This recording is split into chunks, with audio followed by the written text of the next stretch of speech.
नमस्कार, राजेश शास्त्री। आज मैं आपके कुंडली भाग 1 का ही सेकंड यानी द्वितीय घर के बारे में बता रहा हूं। देखिए, जो द्वितीय भाव यानी जो सेकंड हाउस है बड़ा ही इंपॉर्टेंट है। इंपॉर्टेंट इसलिए है क्योंकि वह घर धन घर होता है, यानी जो आपके धन से संबंधित होता है, आपकी वाणी से संबंधित होता है, आपके रिश्तेदार से संबंधित होता है, आपके बाईं दृष्टि से संबंधित होता है। अब इतनी महत्वपूर्ण घर के बारे में जो मैं जानकारी आपको दे रहा हूं, ध्यान सुनिएगा। द्वितीय घर में अगर कोई निगेटिव ग्रह अगर आ गया, बैठा हो या गलत राशि बैठा हो, तो आपका धन का हानि होगा। आपकी वाणी से गलत शब्द निकलेंगे। इसका पछतावा आपको बाद में होगा। अरे मैं तो ऐसा बोलने वाला नहीं था, मैंने कैसे बोला। आपके संबंध खराब होंगे। संबंध खराब होने का मतलब है आपके पति पत्नी के बीच में, आपके भाई बंधु के बीच में, आपके शिष्य गुरु के बीच में, यानी आपकी जो मुंह से जो आपकी बातें नहीं निकलनी चाहिए थी वो बातें निकलेगी। अब आप सोचिए, इसी वाणी से ही आपको एक राज्य करने का भी अधिकार मिल सकता है। जैसे हमारे माननीय प्रधानमंत्री जी अच्छे वाणी, अच्छे वक्तव्य बोलते हैं, सबको सुनने में आनंद आता है। हमारे जो पूर्व प्रधानमंत्री थे मनमोहन सिंह जी, वो इस वाणी को बोलते ही नहीं थे। तो आपके पास नॉलेज है, आपके पास ज्ञान है, लेकिन अगर आप उसे नहीं बोलेंगे, फिर सामने वाले को पता कैसे चलेगा कि आपके मन में क्या है। और आपके मन में अगर ऐसी समस्या आती है कि मैं तो उसका बुरा नहीं चाहता था, फिर भी वो मेरा शत्रु बन गया, आखिर क्यों? मैं तो उसका बुरा करना नहीं चाहता था, फिर भी मेरे मुंह से ऐसी बातें क्यों निकल गई? अब आप कोई व्यापार कर रहे हैं, कोई कस्टमर आया। अब कस्टमर आने के बाद में उसने 2, 4, 7, 8 आइटम्स आपसे देखे और उन्हें परचेज नहीं किया। आपके मुंह से कुछ कठोर शब्द निकल गए। वो जिंदगी भर के लिए वो कस्टमर आपके पास नहीं आएगा। हस्बैंड ऑफिस से आते हैं या वाइफ ऑफिस से आती है, हम ना चाहते हुए भी मन में सोचा, यार बहुत अच्छा रिलैक्स में, देखो थके हुए आ रही है या आ रहे हैं, आज हम कोई ऐसा बात नहीं बोलेंगे जिससे घर की टेम्परेचर यानी गुस्सा प्रभाव बढ़े। फिर भी क्या होता है, जब वो सामने आते हैं, पूरी मन में प्लानिंग है कि हम ऐसा कुछ नहीं बोलेंगे, लेकिन जैसे वो सामने फेस टू फेस आए, आपने महसूस किया होगा मेरे मुंह से कुछ ना कुछ बात, उन्होंने कुछ बोला, मैंने कुछ बोला, बातों बातों में एक टनमन हो गई, रिलेशन खराब हो गया आपके। ये रिलेशन खराब होते होते 2 दिन, 4 दिन, 6 दिन, 8 दिन करते करते करते एक लंबी प्रक्रिया शुरू हो गई और सामने वाला आपके साथ रहने से मना कर देगा या आप उसके साथ रहने से मना कर देंगे। ये सब ग्रह दोष का प्रभाव है। अगर समय रहते, अगर आपने कुंडली का विश्लेषण करवा लिया, तो यह ग्रह शांत होते ही आप जो अंदर का जो इंसान है, जो आप सोचते हैं, वही प्रकट करेंगे, क्योंकि आपकी वाणी ठीक हो जाएगी। अगर द्वितीय स्थान में राहु बैठा हो, अगर शनि बैठा हो, केतु बैठा हो या एक मारक ग्रह बैठा हो, तो आपकी ना चाहते हुए भी आपके मुंह से एक कड़वे शब्द निकलेंगे। उस कड़वे शब्द सामने वाला को अगर पसंद नहीं आया तो आपका रिलेशन खराब होंगे। और आप सब जानते हैं, हम सब जानते हैं कि व्यापार हो, माता पिता हो या फिर पुत्र हो या कोई भी संबंध वाणी पे ही निर्भर करता है। अगर आपकी वाणी अच्छी है, आपका 90% काम बन जाएगा।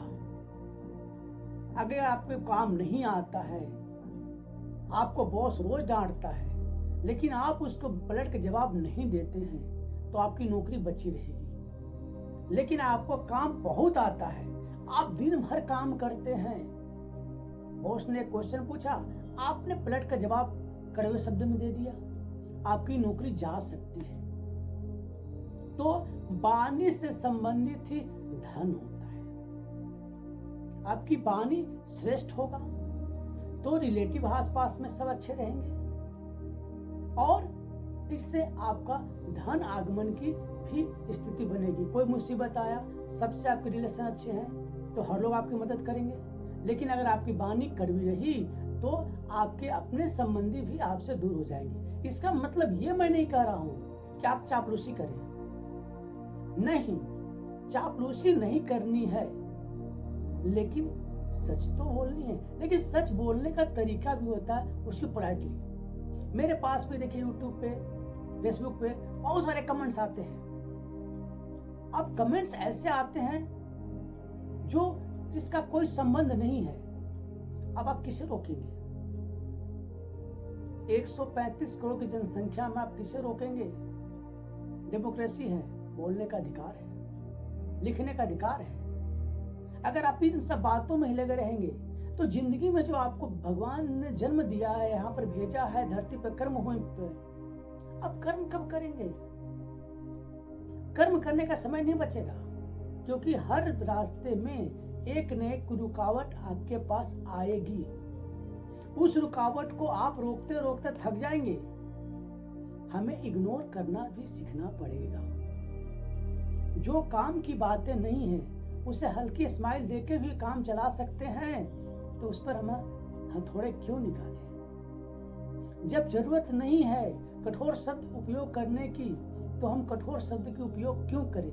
आज के डेट में 80% जो हस्बैंड वाइफ में रिलेशन खराब हो रहे हैं, पुत्र पति प्रेम, एवरीथिंग, जहां भी ये दिक्कतें आ रही है, उसकी मेन जो समस्या है वो वाणी है, यानी हमारे मुंह का जो कठोर शब्द है। ठीक है, सच तो कठोर होता ही है, हम भी जानते हैं, हम भी ज्योतिष का गुरु हैं, तो हमें भी सामने वाले के मन के अनुसार नहीं बोल सकते। हमने जो शास्त्र पढ़ा है, हम शास्त्रों के अनुसार बताते हैं, हम कोई भगवान नहीं है। जिस तरह संविधान के अनुसार हमारा देश चलता है, संविधान के अनुसार सुप्रीम कोर्ट चलते हैं, हाई कोर्ट चलते हैं, उसी तरह हम सब जितने भी ज्योतिषी हैं, हम अपने जो वैदिक ग्रंथ हैं, जो ज्योतिष ग्रंथ हैं, उसके अनुसार हम उपाय बताते हैं। हो सकता है कुछ लोगों को उपाय सूट ना करे। इसका मतलब ये नहीं कह सकते कि हमारे जो वेद है, हमारे जो वैदिक ग्रंथ है, जो हमारे ज्योतिष विज्ञान का, साइंस का जो ग्रंथ लिखे हुए हैं, गीता लिखे हुए, रामायण लिखे हुए हैं, ये सब गलत है। ये हमारी अज्ञानता है। अज्ञानता जिस दिन हटेगा, जिस दिन कहते हैं ना कि जिस दिन अंधेरा हटेगा रोशनी आएगी, तो घर में क्या क्या वस्तुएं हैं सब दिखाई पड़ेंगे। लेकिन अगर आपके घर में अंधेरा ही अंधेरा है, यानी आपके अंदर अज्ञानता है, आप सच को स्वीकार नहीं कर रहे हैं या नहीं कर रही हैं, तो आपके लाइफ में कभी भी प्रकाश नहीं आएगा। और जब प्रकाश नहीं आएगा तो आपका विकास नहीं होगा, और जब विकास नहीं होगा तो अंदर घुटते घुटते ही 1000 बीमारियों का भंडार हो जाएगा। तो दूसरे घर कुंडली का जो है इतनी महत्वपूर्ण है, जिससे आपको धन, आपका वाणी, आपका रिश्तेदार, आपके अन्य कई प्रकार की समस्या अपने आप सॉल्व हो जाएगा। तो अगर आपकी वाणी पे कंट्रोल नहीं हो रहा है, मन में दिल में कुछ नहीं है, फिर भी अगर आप चाहते हुए किसी का बुरा नहीं बोलना चाहते हैं और फिर भी आप बोल देते हैं, तो सबसे पहले अपनी कुंडली को विश्लेषण करवाइए कि आखिर ऐसा होता क्यों है। जरूर कोई न कोई ऐसे ग्रह का प्रभाव है जिसके वजह से हमारे लाइफ को एक जो संतुलन होना चाहिए वो संतुलन नहीं है। इसके बाद भी मैं आपको बार बार बताना चाहता हूं कि ज्योतिष विज्ञान में जो उपाय किया जाता है वो प्रभावशाली है, और आयुर्वेदिक विज्ञान में जो मेडिसिन दिया जाता है वो प्रभावशाली है, होम्योपैथिक में जो दवाई दिया जाता है वो प्रभावशाली है, अंग्रेजी में जो दवाइयाँ दी जाती है, एलोपैथिक जो दी जाती है वो भी प्रभावशाली है। क्यों? क्योंकि सब कुछ हमारे ग्रंथ से ही मिले हैं, चाहे आयुर्वेदिक ग्रंथ हो, होम्योपैथिक ग्रंथ हो या हमारे ज्योतिष ग्रंथ हो। इसको उपयोग करना जरूरी है, उपयोग कीजिए तो समझ में आएगा कि ज्योतिष विज्ञान क्या है। लेकिन उसके लिए आपको अच्छे एक ज्योतिष का जरूरत है जिन्होंने अपनी पढ़ाई कर रखी है। ये निम हकीम, little knowledge in dangerous thing, ये जो निम हकीम बहुत सारे बैठे हैं, उनके चलते आपका विश्वास खत्म हो जाता है। आगे नेक्स्ट मैं आपको ऐसे ही वीडियो आपको बना करके आपकी लाइफ को मैं सोचता हूँ कि कुछ अच्छा दे पाऊँ। हमारे वीडियो को सब्सक्राइब कर सकते हैं तो करें और लोगों को फॉरवर्ड करें। धन्यवाद। अगले वीडियो में आपको कुछ ऐसे तीसरे भाव यानी तीसरे घर के बारे में बताऊंगा। अगर आप मेरे सारे वीडियो देखेंगे और सारे 12 घर के बारे में पता चल जाएगा तो आपको समझ में आएगा कि आखिर ये ज्योतिष के वजह से ही क्या क्या समस्या होता है, हमारे ग्रह की वजह से क्या क्या समस्या होता है, इसका समाधान करना जरूरी है या नहीं है। जब तक कि आप फैसला नहीं कर लेते तब तक आप इसका समाधान आपको नहीं मिलेगा।